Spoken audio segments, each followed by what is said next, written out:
Sanki. Boşluğumuz sanki.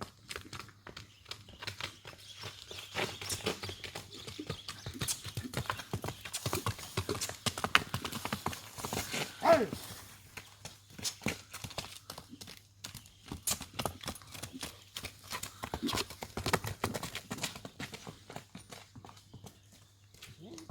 Az şimdi oğlum bir yatız abi. Ha. Sanki.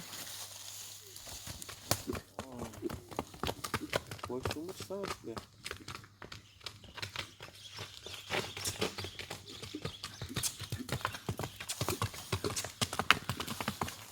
Hayır.